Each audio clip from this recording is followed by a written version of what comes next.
Let's talk as land as a resource.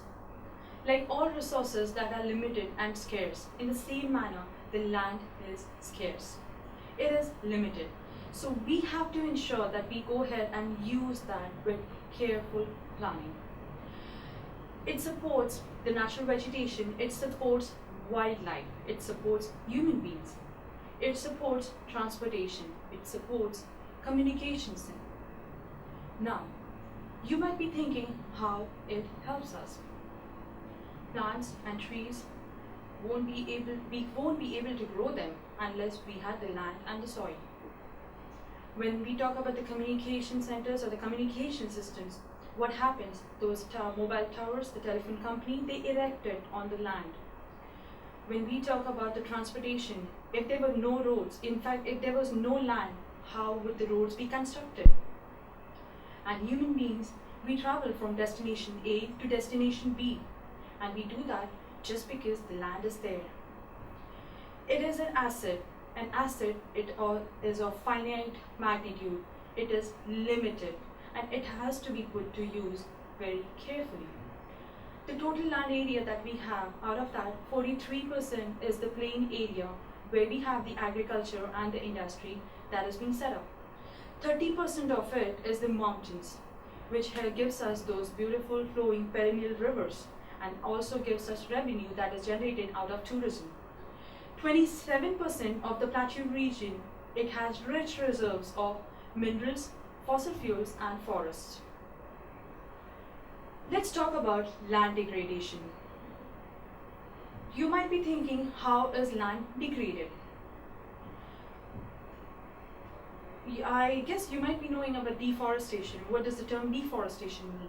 Deforestation means when you have to construct a factory, a road, a building, you might go ahead and cut those trees. We deforest them. When we cut them, there is a deforestation that takes place. Then there is an overgrazing that happens. Because there are no green pastures, the cattle are left anywhere and everywhere. So overgrazing happens because the amount of grazing lands and the amount of cattle are definitely more than the amount of grazing lands that we have. Then the mining and the quarrying. When people dug deep holes for excavation and for mining, they just leave deep scars on the earth or the land's surface. Over irrigation. Most of the places in Punjab, there are chances of over irrigation. See, to put it simpler, if you're hungry and if you want to eat, you have your food, and you're supposed to go ahead and eat, you're habituated to eat 3 chapatis every day, and all of a sudden, if you are asked to eat 7, then you won't be able to take that. In the same manner, the land and the soil is not able to take more water than it is required. These are certain factors that actually, because of which the land is degraded. The question is, how can we do that? But before we go ahead and do that, we also need to understand certain things about land. 95% of our basic needs for food, shelter, and clothing are met through land. The food is cultivated on the land. Shelter is again constructed on the land. Clothing needs, again, the wool, the cotton is made out of the cotton plant, which is again grown on a land. Presently, there are 130 million hectares of land that is degraded in India. 28% of it belongs to the forest degraded area.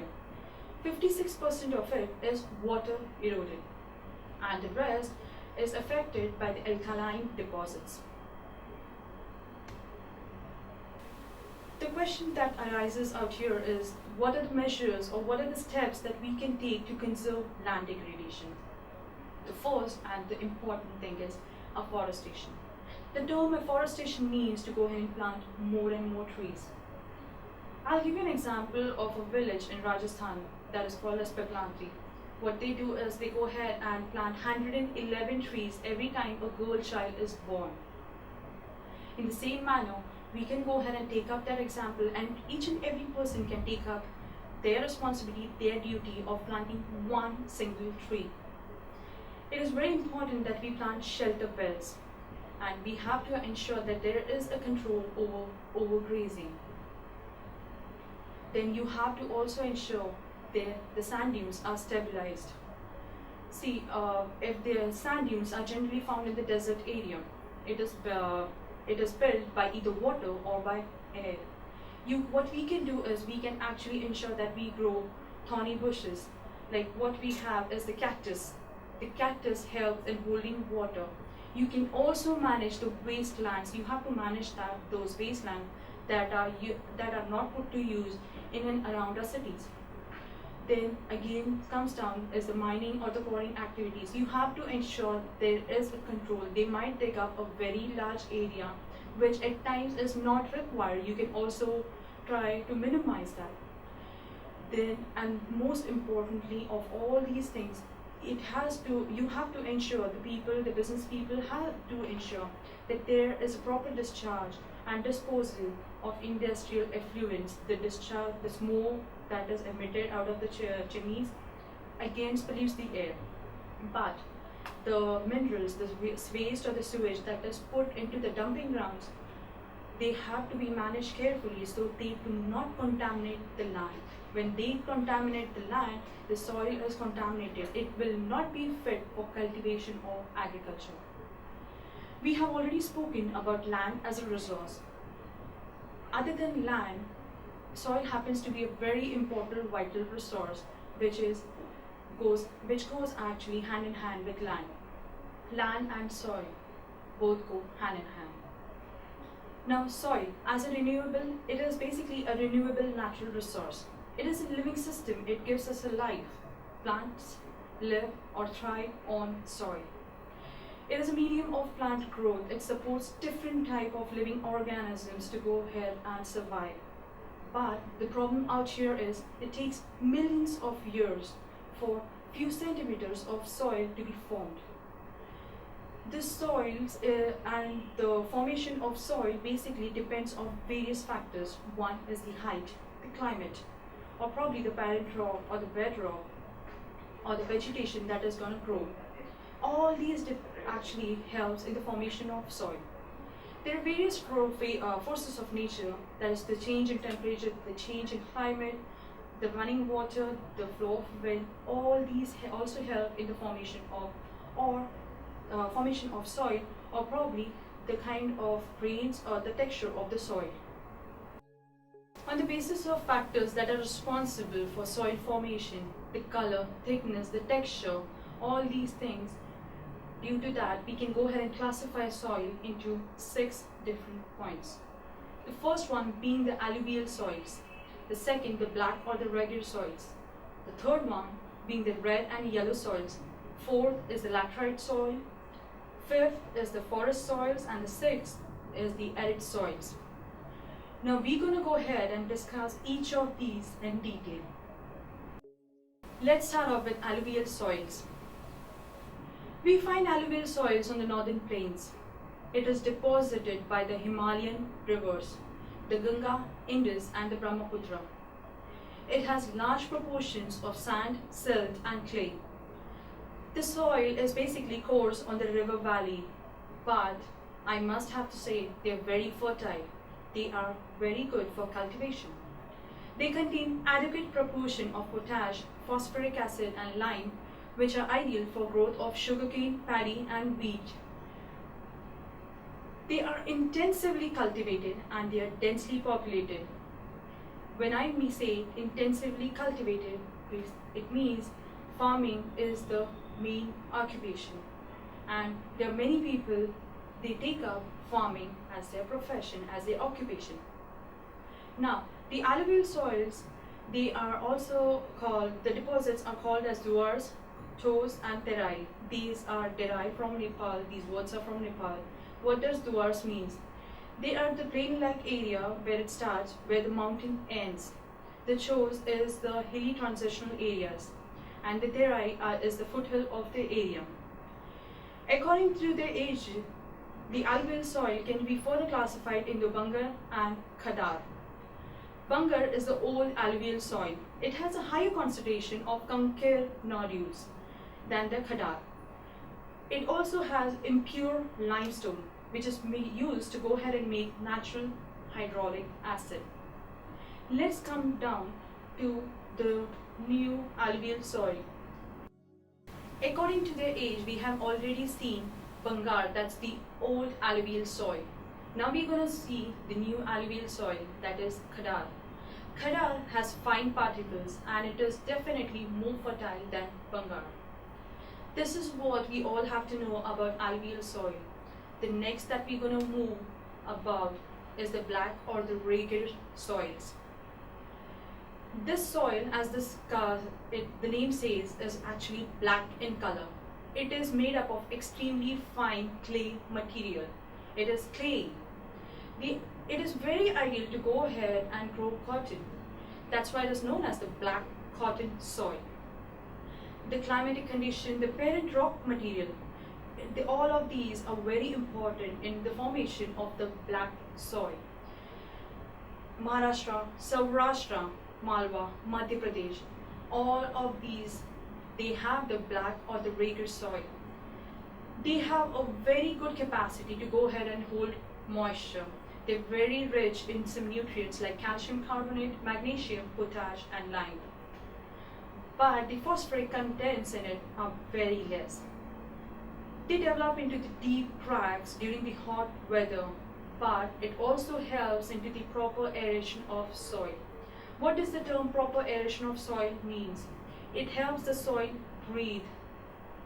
These soils are very sticky and they are very wet unless they are tried to be tilled or tried to be sculpted or probably molded after the first shower of the rain. After this, we're going to go ahead and talk about the red and the yellow soils. The red and the yellow soils, it basically develops on the crystalline rocks or the crystalline igneous rocks, and specifically in the areas of low rainfall. They are specifically found in Orissa and Chhattisgarh. They develop this reddish color because of iron in it. The iron in the crystalline and metamorphic rocks. It looks yellow when it is in the hydrated form. We're going to talk about the fourth kind of soil, that is laterite soil. The term laterite, it's derived from Latin word that means later, that means bricks. It is developed in areas of high temperature and a heavy rainfall.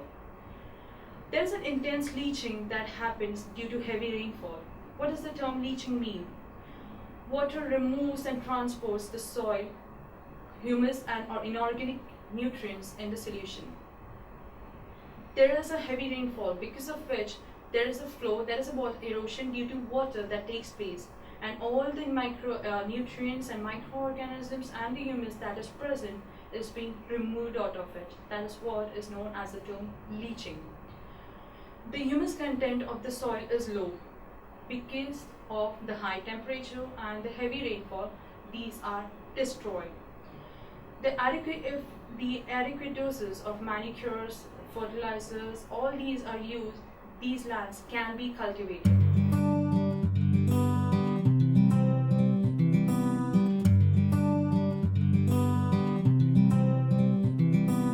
Choose the right kindergarten, a right bag, and matching bottle to go with. The right school, the right friends. Choose the right subjects and score well. Be an expert in all. The right teacher, and make sure that they like you. Choose the right timing, the right bus, and take a cab if getting late. The right train, and don't stand near the gates. Mind the pockets. Better get into ladies' compartment, and make sure your mustache hasn't started coming. Choose the right study time and forget games. IPL, IHL, rock and metal, guitar, axe. The right group, and be a model to your brother. Seriously. Choose the right syllabus, the right test paper. Keep guessing questions for exams. Choose the right branch, the right college, the right stream. Choose the right career. Lucky to have a father's business to take care of and a father to allow that. The right counselor, the right form, and make sure the project is submitted on time. Choose the right website and rely on your friends for more information. Oblivious of the sites they have been to, there is no end to your woes. Getting better with every step you climb up the ladder. The summer vacations shorter, the bucket list bigger. The night darker, the books heavier. The only light you have is your friends ahead of you. Probably he is right. Ever thought how he got the direction? No more spending your energy and money on coaching classes. No more missing classes for rain, rally, and nonsense. Get your interest back in subjects through our creative ways of teaching. Doubts, concepts, applications, all explained through one vibrant animation. Subjects covered by multiple teachers with repeat telecasts.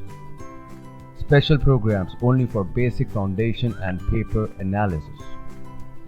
Personality development, career counseling, admissions, hobbies, all covered. A new approach to study with long-term perspective. So sit back comfortably in your homes and watch Study Spectrum TV channel.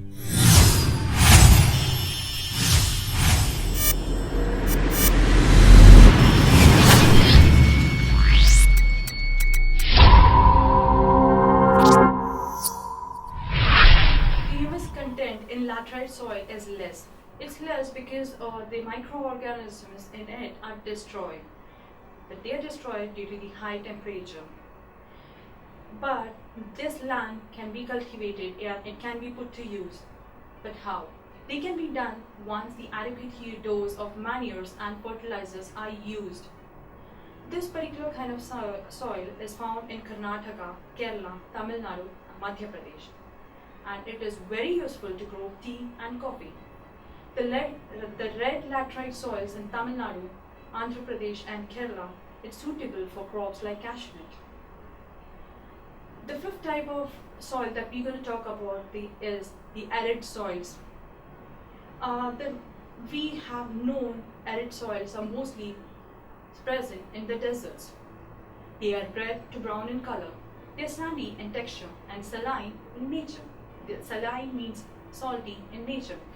In some areas, the salt content in it is very high, and it is used to go ahead and make common salt, because such areas have a high temperature like the deserts, and this particular thing can be used to go ahead and manufacture salt. This soil actually lacks humus and moisture. High temperature, moisture destroyed. Humus is destroyed again due to high temperature. The lower horizons, the lower levels of the soil are occupied by the kankar. Kankar are the small pebbles or the small stones because of the increasing calcium content downwards.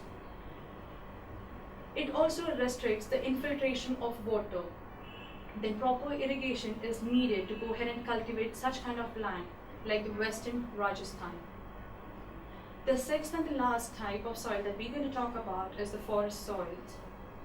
This is found in the hilly and the mountain area where sufficient rainforests are available. The term forest soil means the soil present in the forest. The soil texture varies according to the mountain environment. They are loamy, they are silty. Silty in this area, what does the term silty means? It is the soil composed mostly of sand, silt, and there is a small amount of clay, and that is present on the valley. These grains are pretty coarse on the upper slopes. When you go towards the low-lying areas, it is pretty fine. In the snow-covered areas of the Himalayas, the soils express denudation. We're going to talk about the term denudation later in this chapter. But this particular soil are acidic and they have a low humus content. The soils found in the lower parts of the valley, on the river terraces and alluvial soils, they are very fertile because of the denudation process that happens. Before we go ahead with the denudation, we're going to understand erosion. To put it simply, erosion is an easy idea. For example, you go to a beach, you see a rock. You see a mountain. What you do? You pull out a small rock out of it, and then you pick up that rock and throw it towards the ground. Now you are a part of the erosion process. In the same manner, when the water or the air comes in contact with the rock, you see the rocks tumbling down the hill slope or the mountain slope.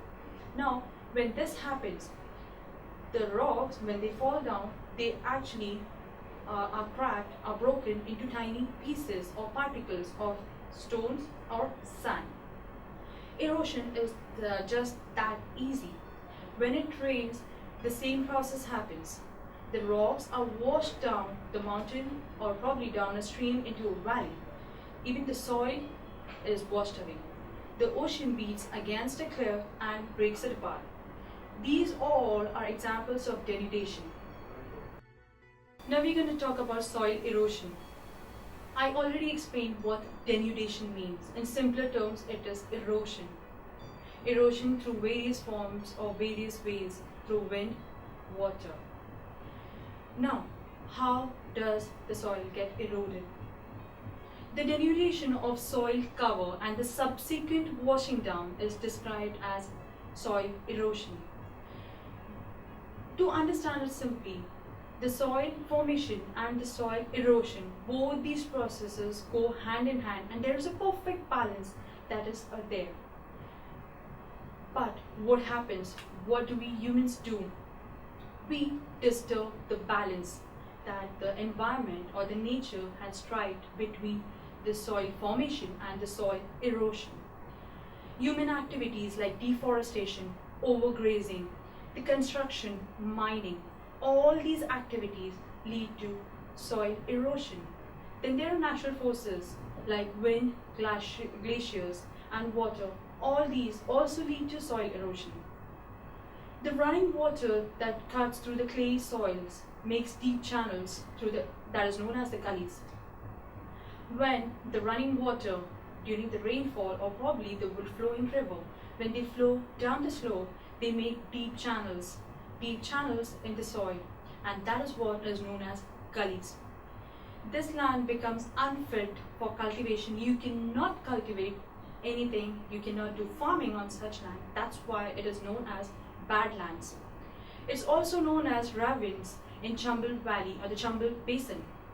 Sometimes the water flows as a sheet over a very large area, and that flows down the slope.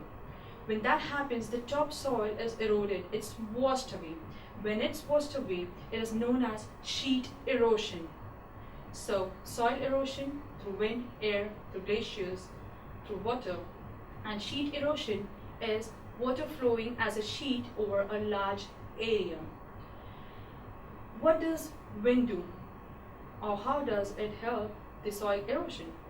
Wind blows off this loose soil that is present on the flat surface or the sloping land. That is what is known as wind erosion. Water, as I already explained, that's what when the water flows down the slope, it takes up all the soil that is present, and that's how water erosion takes place. Now, soil erosion is also caused due to defective methods of farming. Say for example, the farmer plows in a wrong way through up and down the slope. There are channels that are formed. Because of these channels, there's a quick flow of water from the top of the hill to the valley downstairs, and because of which there's a lot of soil erosion that takes place. We already saw how the soil gets eroded. Now we're going to talk about how can we conserve soil. There are various things that we can do to go ahead and conserve soil. One is contour plowing. Plowing on along the contour lines can actually help us to control the flow of water down the slopes. That actually will stop that will not completely stop soil erosion, but it will definitely minimize soil erosion. The next thing that we can do is terrace farming. We will discuss contour plowing and terrace farming in detail after we finish the soil conservation. There's a difference between the both. Now, the western and the central Himalayas actually have developed terrace farming. Now, we're going to also talk about the shelter belts. There are large fields that are divided into strips. When on the lines of these strips, that space is left open so that they can grow grass or they can grow trees. So we create a shelter belt, because of which the water flow is minimized. That further helps us to minimize the soil erosion, and that's why it is known as shelter belts. These shelter belts have contributed significantly to the stabilization of sand dunes as well as the desert in the western India. Let's understand terrace farming and contour flowing. Terrace farming. In simple terms, it is a sloped plane cut into series of receding flat surfaces. Terrace farming alters the shape to produce flat areas. If you go towards any ghats, towards the Konkan side, you will find terrace farming done out there on the hills. It basically alters the shape to produce flat areas wherein that particular land can be cultivated. And this particular type of farming actually helps us to go ahead and conserve soil. The soil erosion is minimized because the amount of water or the speed at which the rainwater goes down the slope is decreased. In the same manner, the contour plowing. The term contour plowing means plowing across the contour, or probably planting across the curves of or the elevation of the slope. Contour plowing actually follows the natural shape without altering it. They do not make any changes on the kind of slope that is into existence. Whereas terrace farming do alter the natural shape. It is in our hands how we go ahead and conserve soil. In our whole chapter, we spoke about resources and development. We did talk about land as a resource and soil as a resource. Both of them being limited and scarce. So it is very vital, it is very important that we use it carefully. Land, again, is limited. Soil takes hundreds of millions of years to form even a centimeter of deep soil.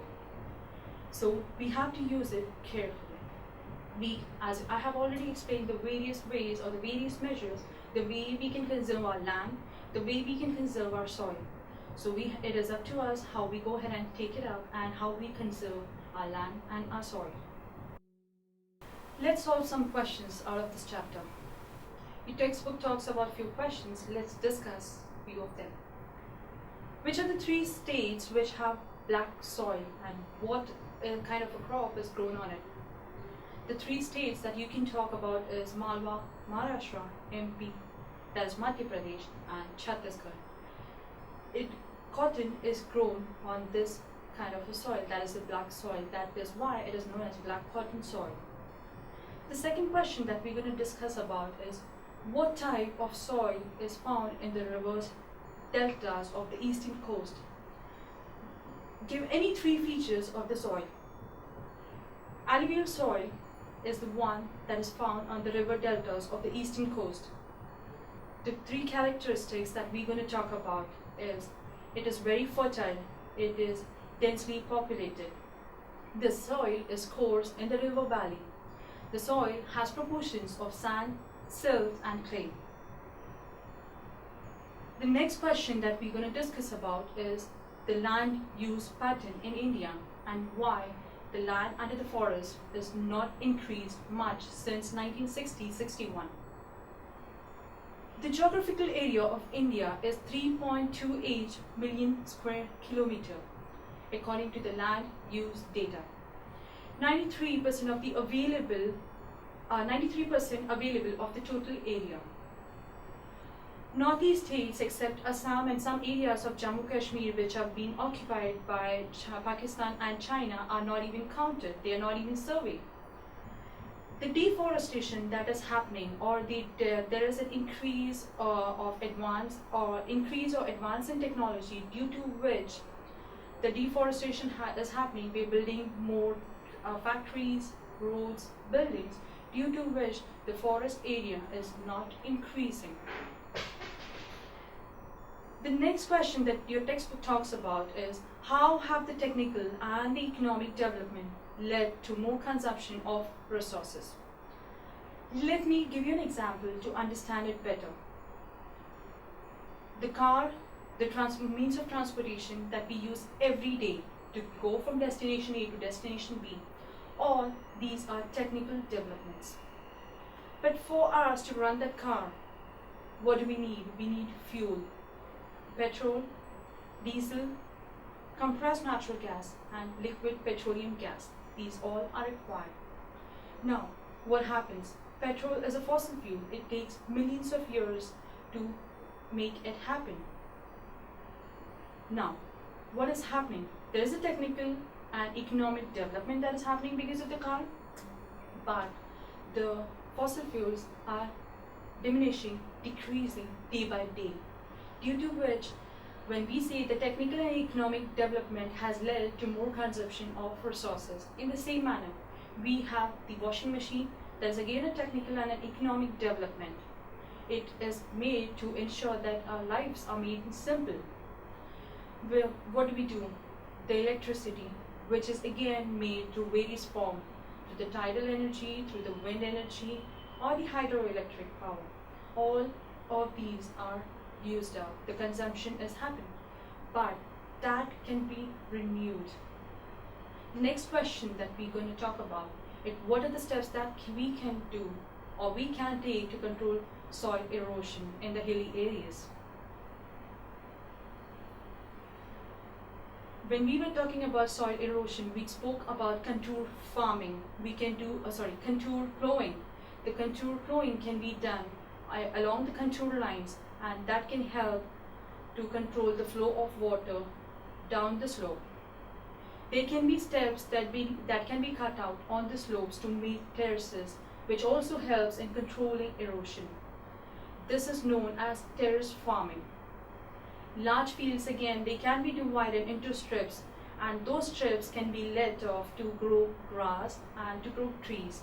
All these are known as the shelter belts that help to control the force of the wind, which also actually is a factor for soil erosion. Now, these trees are actually a shelter belt, so even that will help to go ahead and hold the soil, and that will actually cut down the flow of water, and that way we can control soil erosion. Then the next question that your textbook talks about is the biotic and abiotic resources, and they need some examples. When we started with the chapter, we spoke about biotic means life. Biotic means human beings, plants, animals. Now, abiotic means non-living things, something that does not breathe, like the stones, pebbles, rocks, buildings, factories. That is what the difference is about biotic and abiotic resources.